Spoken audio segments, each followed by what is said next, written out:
안녕하세요. 반갑습니다. 성경 함께 읽기. 오늘은 다니엘서 8장 이야기 속으로 들어가 보도록 하겠습니다. 오늘은 2020년 5월 11일 늦은 밤 11시 28분을 지나고 있습니다.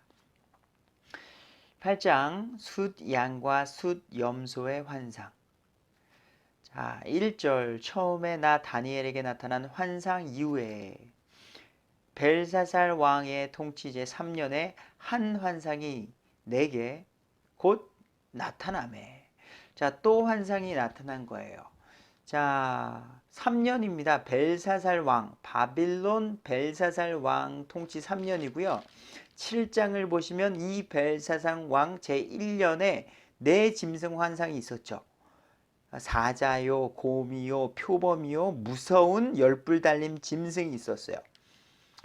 그리고 나서 2년 후에 약 2, 3년 후에 또 이러한 환상이 다니엘에게 나타난 거예요. 그러니까 지금은 바빌론 멸망 전인 거죠. 그때의 다니엘에게 하나님께서 환상을 보여주고 계시다는 사실입니다. 내가 다니엘이 환상 속에서 보았노라. 그것을 볼 때에 내가 엘림 지방의 수상궁에 있었는데 내가 환상 속에서 보며 울레 강가에 있었더라. 자, 바벨론의 넘버 2. 지금 다니엘은 나이가 못해도 85세 정도가 되었을 것입니다. 그러면서 이제 나라의 정치를 다스리는 가운데 수산궁이라는 곳은 바벨론에서 500km 떨어진 그쯤입니다. 그때의 환상을 보았습니다. 내가 눈을 들어보니 보라, 강 앞에 두 뿔 가진 수양 한 마리가 서 있는데 그 두 뿔이 길더라 라고 나와요. 자, 성경을 이해하기 쉽게 제가 먼저 두 뿔 가진 수양 한 마리가 무엇인지를 먼저 말씀드리겠습니다. 그것은 성경은 성경이 푼다고 그랬죠. 자, 8장 20절로 눈을 돌려볼까요? 네가 본 다니엘이 본 두 뿔 달린 수량은 메대와 페르시아의 왕들이요. 자, 두 뿔 가진 수량 한 마리는 바로 메대와 페르시아를 나타내고 있습니다. 그러나 한 뿔이 다른 뿔보다 길었고 그 긴 것은 나중에 났더라. 그래서 메대와 페르시아 두 나라가 있었지만요. 나중에는 페르시아가 더 큰 힘을 발휘하는, 그래서 페르시아 한 뿔이 더 길었다는 것을 이렇게 환상 속에 묘사를 하고 있습니다. 4절 다니엘이 보니 그 수량이 서쪽과 북쪽과 남쪽을 향하여 밀어붙임으로 어떤 짐승도 그 앞에 서지 못하였고 그의 손에서 능히 건져낼 자가 없었으므로 그가 자기 뜻대로 행하여 크게 되었더라. 이전에도 제가 우리 6가지 왕국을 설명하면서도 말씀드렸죠. 그리스는요, 영토 확장을 아주 잘했던 나라였습니다. 그래서 리비아, 이집트, 터키, 인도까지 영토를 확장했던 일이 있는 거죠. 그러니까 지금 이 말씀도 아직 바벨론은 멸망 직전입니다. 아직 2, 3년 남았습니다. 몇 년 남았는데 그 다음에 메데 페르시아라는 나라가 바벨론을 빼앗아갈 것이고 그 나라는 영토를 확장할 것이라는 것을 다니엘에게 미리 예언으로 보여주고 있는 것이죠. 5절 내가 깊이 생각할 때에 보라, 또 깊이 생각을 하고 있는 다니엘에게 수렴소 한 마리가 서쪽에서 나와 온 지면에 다니며 몸을 땅에 대지 아니하더라. 그 염소의 두 눈 사이에는 두드러진 뿔이 있더라. 아니 왜 자꾸 동물이 나올까요? 성경은 성경으로 푼다. 21절 보도록 할게요. 눈을 돌려볼게요. 거친 숫염소는 무엇이다? 그리스의 왕이다. 그래서 바벨론, 메데 페르시아, 그 다음에 그리스에 대해서 지금 보여주고 있는 거예요. 제가 다시 한번 누누이 말씀드리지만 여러분, 우리는 지금 요한계시록까지 모든 계시가 완성된 시대에 살고 있어요. 그러다 보니까 이런 것이 무엇을 뜻하구나 아는 것이지, 지금 다니엘은 이것이 무엇을 뜻하는지 몰라요. 그래서 근심하고 고뇌하는 거예요. 하나님, 이게 뭐예요? 무슨 의미예요? 왜 저에게 이런 꿈을 주시는 거죠? 왜 동물들이 나와서 막 이런 모습들, 그리고 그 꿈이 너무나도 선명한 거죠. 그러니까 지금 우리는 성경이 완성된 이 교회 시대는요, 그래서 은혜 시대라고 부르는 거예요. 그리고 다니엘과 같은 분들은 더욱더 믿음으로 행하기가 더 어려웠던 거고요. 그럼에도 불구하고 놀라운 믿음의 소유자이시니 어찌 그리 감탄하지 않을 수 없습니까? 대단하시죠. 자, 6절. 그가 두 뿔 달린 수량, 메데페르시아를 말하는 거죠. 곧 내가 강 앞에 서 있는 것을 본 그 양에게로 가되 힘차게 경노하며 그에게로 달려가니라. 그러니까 지금 숫 염소가 숫 양에게로 막 경노하며 힘차게 달려가는 거예요. 더 쉽게 말하면 이제는 나중에 훗날에는 그리스가 메데 페르시아를 정복하고 전쟁하고 공격하는 일이 있게 된다는 것을 이렇게 묘사하고 있습니다.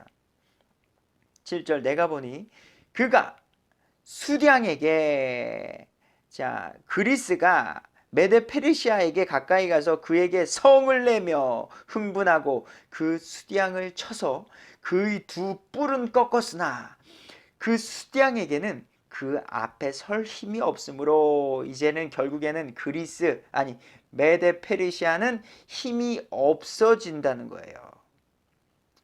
이제 그리스가 그 수량을, 메데 페르시아를 땅바닥에 내던지고 짓밟더라. 결국 정복한다는 것이죠.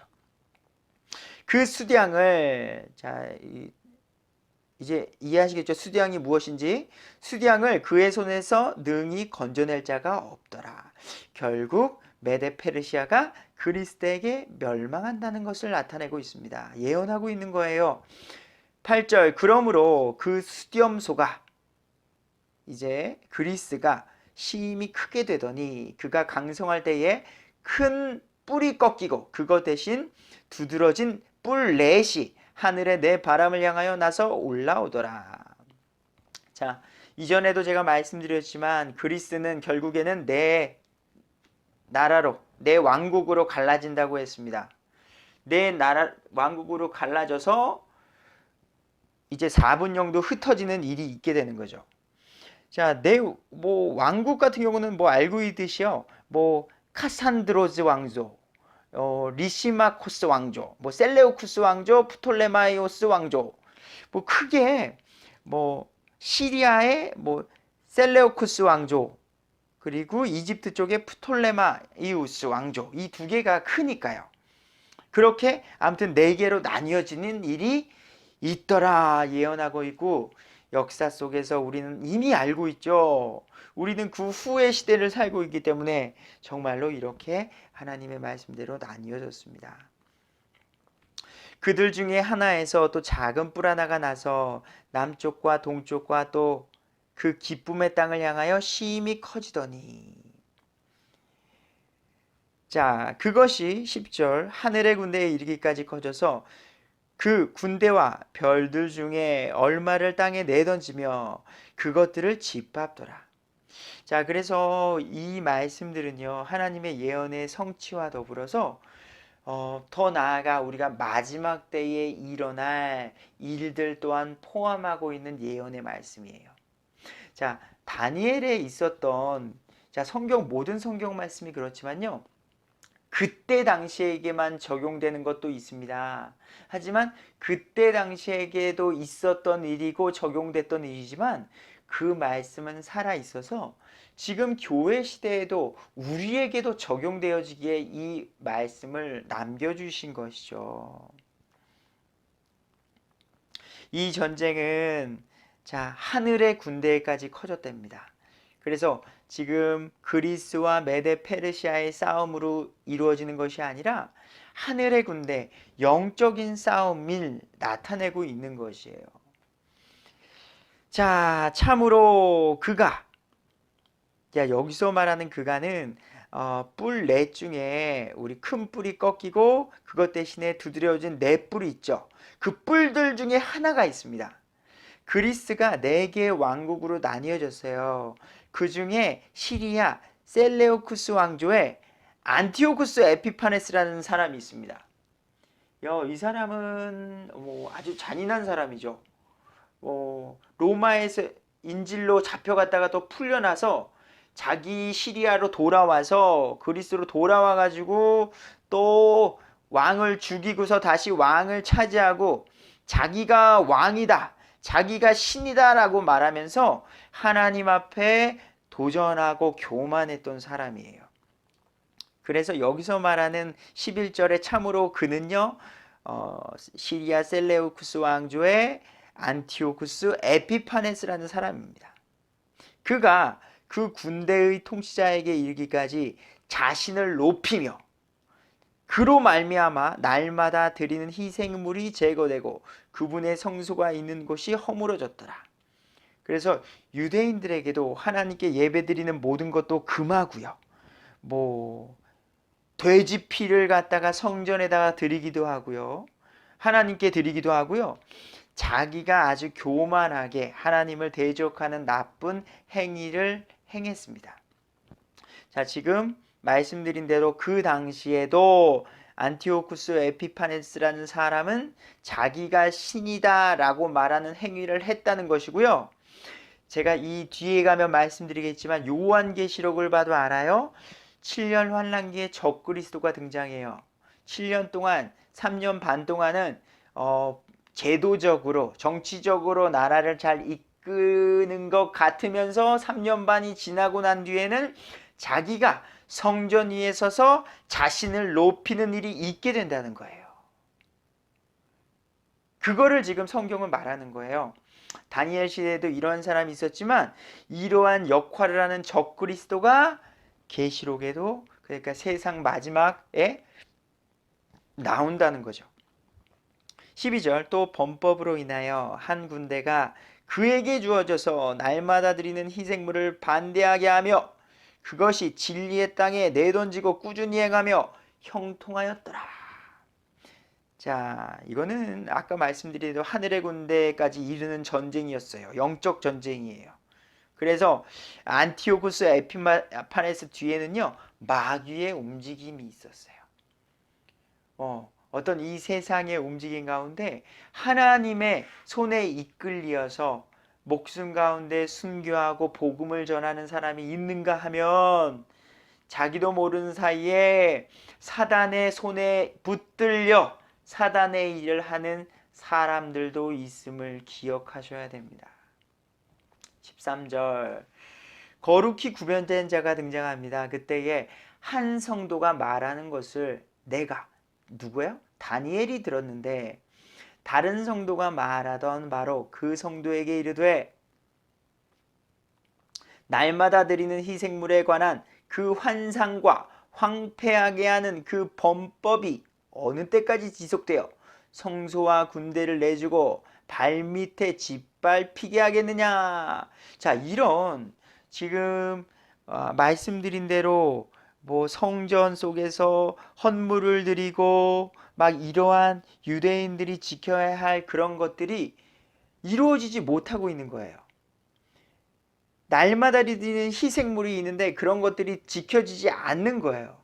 그러니까 이런 것들이 언제까지 우리가 이렇게 처참하게 지내야 되겠느냐라고 묻는 거죠.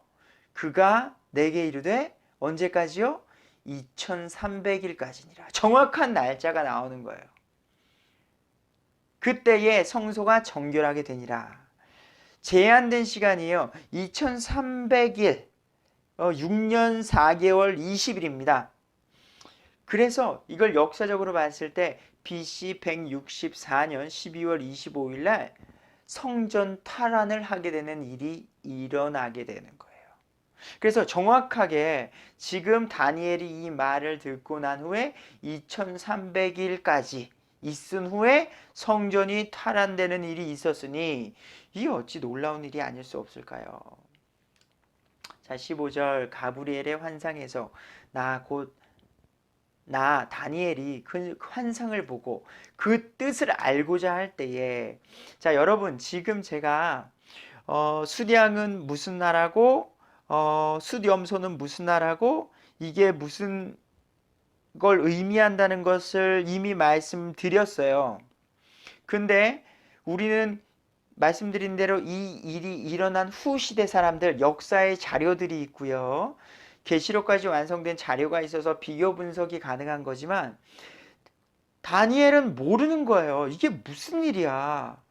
라고 이제 묻는 거죠. 다니엘이 그 환상을 보고 그 뜻을 알고자 할 때에 보라, 내 옆에 사람의 모양 같은 것이 섰더라. 누구였죠? 가브리엘 천사였어요. 천사는 100% 남자의 모습이고 성인 남자의 모습이라는 사실이에요. 또 내가 울레강가 뚝 사이에서 사람의 목소리를 들었는데 그것이 외쳐 이르되 가브리엘아, 이 사람이 그 환상을 깨닫게 하라. 어떤 목소리가 들려서 다니엘이 그 환상을 깨닫게 하도록 말씀을 해주시는 겁니다. 가브리엘 천사에게.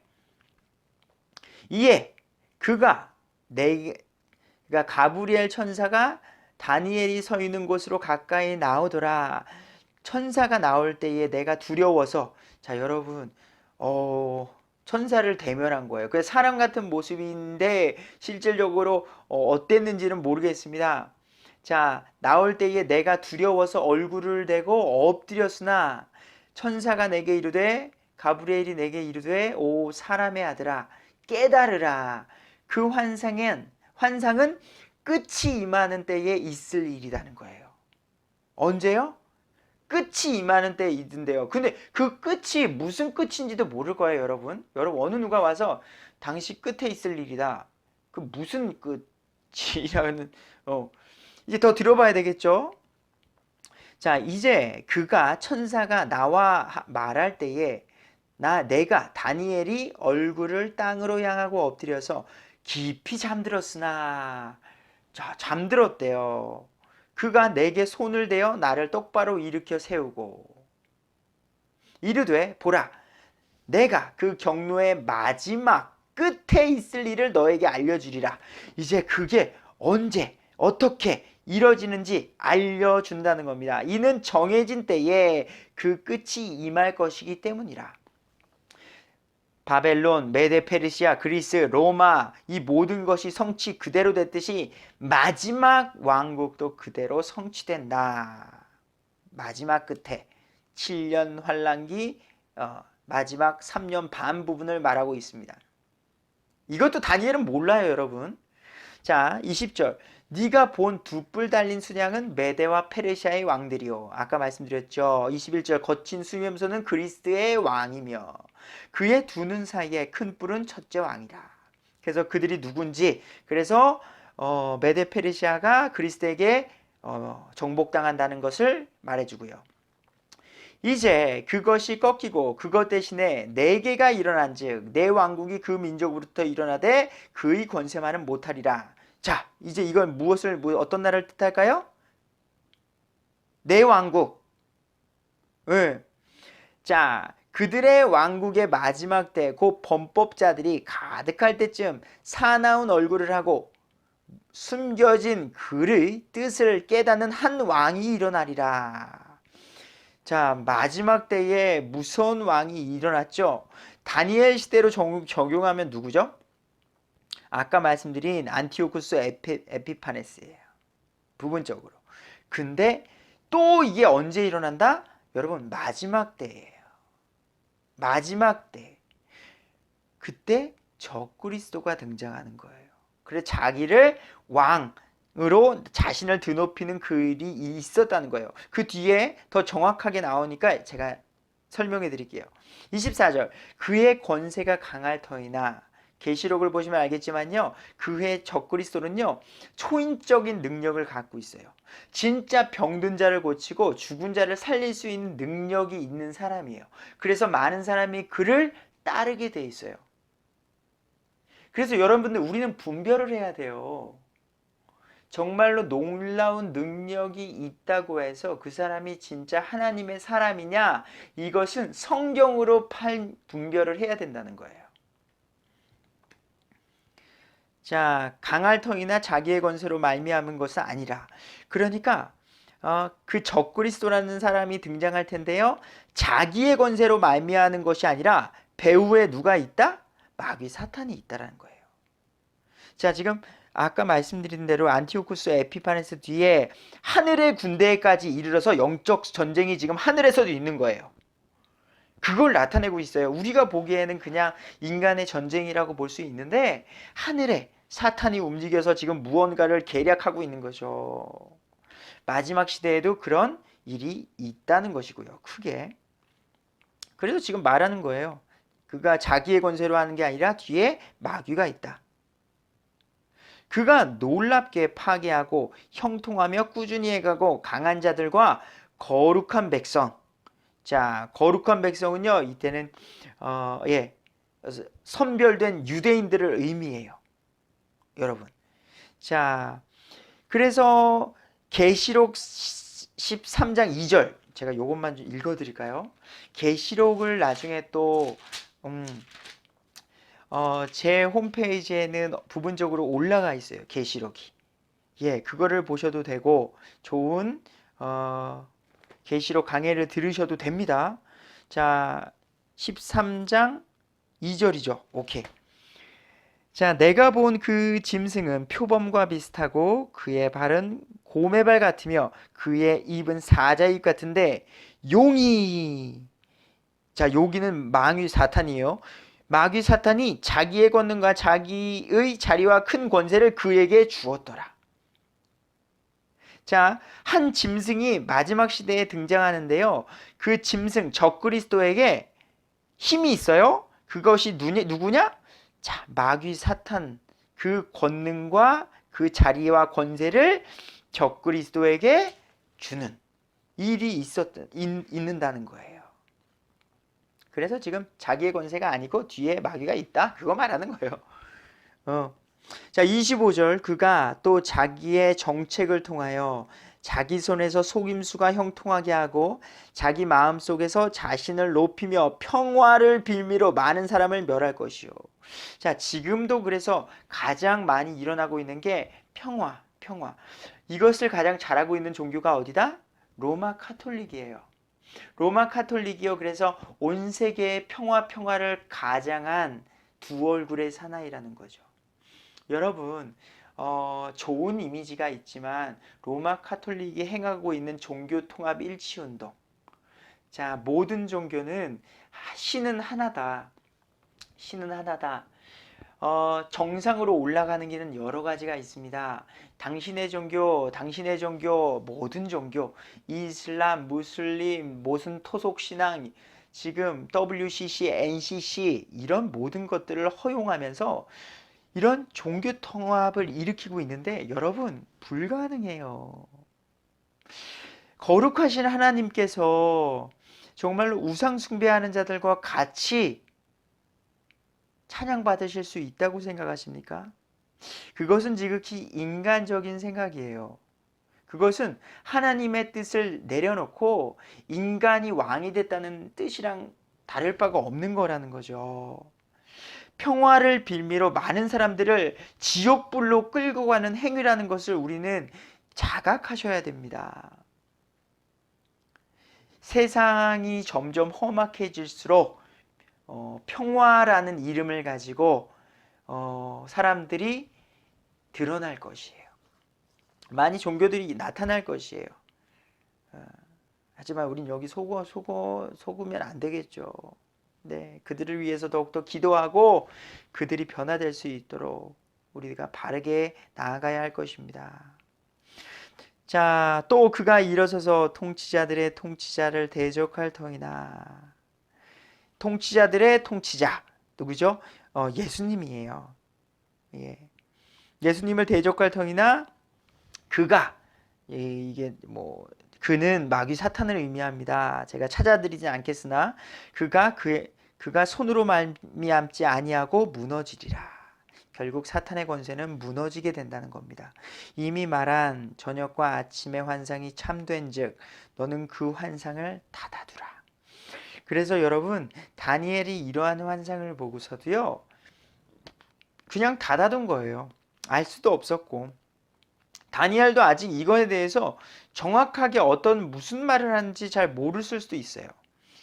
그것은 많은 날 뒤에 있을 일에 대한 것이라. 그래서 지금 계시록까지 가면은 지금 2020년이잖아요. 여기가 BC 606년경에부터 있었던 일이에요. 그러면 못해도 지금 2600년 이후에 있을 일이라는 거죠. 지금 우리는 아직 교회 시대에 살고 있잖아요. 교회 시대에 살고 있고 언제인지 모르나 지금 많은 것들이 성경대로 마지막 때의 일들이 일어나고 있는데 뭐 정확한 날짜는 모르지만 지금 마지막 시대를 살고 있는 거는 맞다고 봅니다. 그러면 어느 날 우리는 휴거를 당할 것이에요. 예수님을 믿는 사람들은요, 공중 휴거를 당해서 없어지게 될 거예요. 그럼 이 땅에 남는 사람들은 누구죠? 저는 지금 제 이야기를 하는 게 아니라 계시록의 이야기를 하고 있는 거예요. 계시록에는 예수님을 믿지 않는 자들과 지금 저 예수님을 믿지 않는 유대 땅에 사람들이 남게 돼요. 그럼 그 사람들이 이제 무엇을 깨닫게 되죠? 예수님이 맞구나. 그분이 우리의 메시아구나. 이 성경이 맞구나라는 것을 깨닫게 되는 거예요. 그러면서 그 가운데 믿음을 지키는 사람들이 있는가 하면 그 가운데 그 온 세상, 온 혼란이겠죠. 이 세상 온 세계 사람들이 예수님을 믿는 사람들이 들림받아 없어졌으니까 전 세계적으로 뉴스나 매스컴, 유튜브 속에서 난리가 나겠죠. 이때 온 세계를 지배할 적그리스도가 등장을 하게 된다는 거예요. 그 적그리스도가 온 세상을 통합할 것이고요. 혼돈 속에서 온 세계가 지금 정신 없을 때에 놀라운 능력, 기적 같은 능력과 정치, 경제, 사회, 문화에 뛰어난 지혜로 사람들을 혼란시킬 거예요. 지금 여러분 코비드 19로 인해서 전 세계가 마비죠. 지금 수많은 실업자와 병들어 죽은 사람들이 미국만 해도 말씀드린 대로 화장터가 24시간 돌아도 부족할 정도로 죽은 사람이 늘어나고 있다는 거죠. 이러한 심각한 사태 속에서 지금 더 극심한 재앙이 있을 것이라는 거죠. 그 마지막 때를 말하고 있는 겁니다.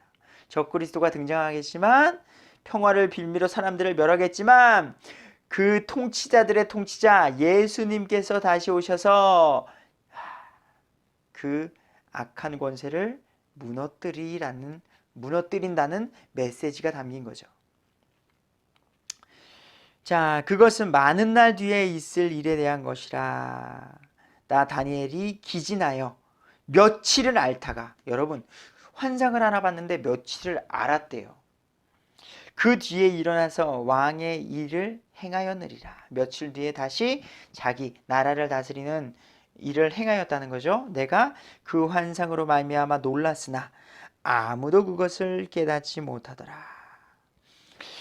말씀드린 대로 우리는 AD 100년경에 완성된 성경이 있기 때문에 구약과 신약을 지금은 비교 대조하면서 하나님의 완전한 성취와 예언을 알 수 있어요. 그리고 그 말씀을 믿는 믿음으로 살 수 있어요. 그러니 다니엘은 얼마나 기진하며 답답하고 정말로 또는 무서웠겠어요. 정말.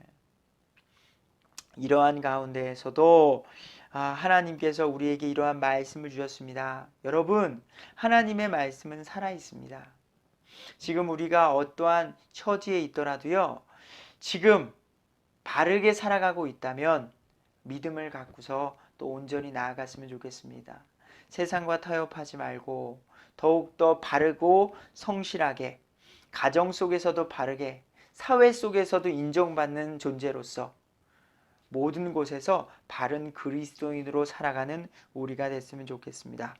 우리 다음에 우리 9장 이야기로 만나 뵙도록 하겠습니다. 감사합니다.